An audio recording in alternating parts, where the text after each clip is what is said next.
Imagine you wake up in complete darkness and quiet. You find that you have limited movement and you realize you're inside a box. Fear grips your body. Oh my God, you think to yourself, have I been buried alive? You start to panic and thrash about and scream for help, but no one hears or responds. Your breathing gets heavy and you start getting lightheaded.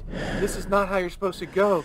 You're supposed to grow old, retire to Florida, and continue to kick and scream when you sit straight up in bed. It was a dream, a nightmare. Now what you experienced ultimately was a nightmare, but not just a nightmare. You also experienced the fear of being buried alive. It's a type of phobia called taphophobia. The fear is that the individual will be buried alive and unable to communicate with the outside world. It's mostly an irrational, but not totally unfounded fear. As recently as the year 2000, an ABC News article states a man from Kazakhstan was electrocuted and thought to be dead. He was wrapped in a cloth shroud and buried in a shallow grave. 2 days later, he regained consciousness and rose naked from the ground. According to the Express K paper, he had difficulty flagging down a vehicle to take him home. It seems no one wanted to pick up a zombie that night. Then the man, who was thought to be dead by electrocution, shocked his friends and family by turning up for his own funeral feast. While the story from Kazakhstan is interesting in its own right, throughout history there have been several cases of people who were buried alive. In 1889, Octavia Smith lost her son Jacob in his infancy. Devastated, she entered a deep depression and was bedridden for several months. At the same time, she had signs of a mysterious illness. She fell into a coma-like state and could not be awakened. She was pronounced dead in May of 1891. Because it was summertime and embalming was not all the rage it is today, Octavia was buried quickly. Then, others in town began suffering a similar coma-like state, only to awaken days later. Turns out, they all suffered an illness caused by the bites of tsetse flies.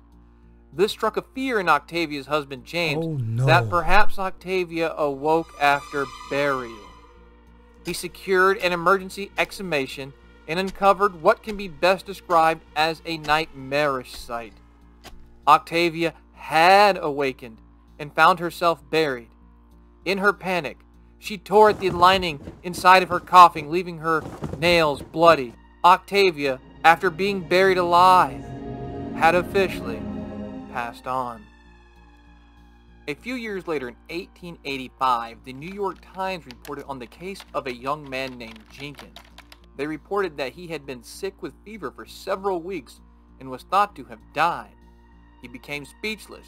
His flesh was cold and clammy. He could not be aroused, and there appeared to be no action of the pulse and heart. He was thought to be dead and was prepared for burial. However, he never showed stiffness in his limbs. There was much talk around town that Jenkins had actually been buried alive. Even with all the talk around town about him being buried alive, nothing was done for several days. Eventually, the coffin was taken up for the purpose of removal and interment in the family burying ground in Henderson County. The coffin, being wood, it was suggested that it be opened in order to see if the body was in such condition that it could be hauled 20 miles without being put in a metallic casket. The coffin was open, and to the great astonishment and horror of his relatives, the body was lying face down, and his hair had been pulled from his head in great quantities, and there were scratches of the fingernails on the inside of the lid and side of the coffin. It is these kind of stories that led people to look for ways to avoid being mistaken for dead. I'm not dead yet! Notably, to avoid being buried alive, the first president of the United States, George Washington, requested his body not be buried for 3 days after his death. According to the Washington Post, composer Chopin said, "Swear to make them cut me open so that I won't be buried alive." They made good and removed his heart and put it in liquor thought to be cognac. While not everyone was willing to have their heart removed or arteries cut upon death, there were some very creative-minded people who invented several contraptions to help a person should they be, unfortunately, buried alive. Enter the era of the safety coffin. The first safety coffin that we know about was made in 1792.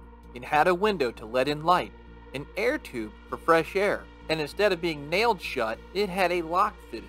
Of course, the person would have keys in their pockets for the lock. Later, the German priest P.G. Pessler came up with the idea that coffins have a cord run to the church bell so a person can alert they are actually alive. Because of this contraption, we have phrases like dead ringer and saved by the bell.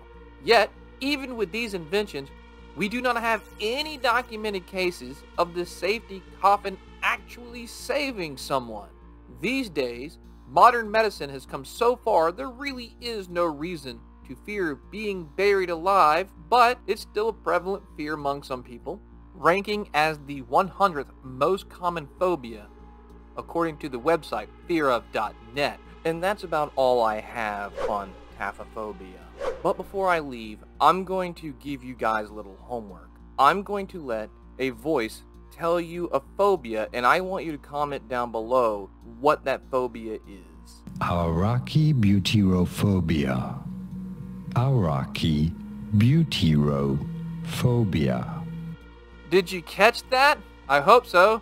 Anyways, thank you for stopping by. I hope you had a great day. I hope you learned something. And until the next time, take care.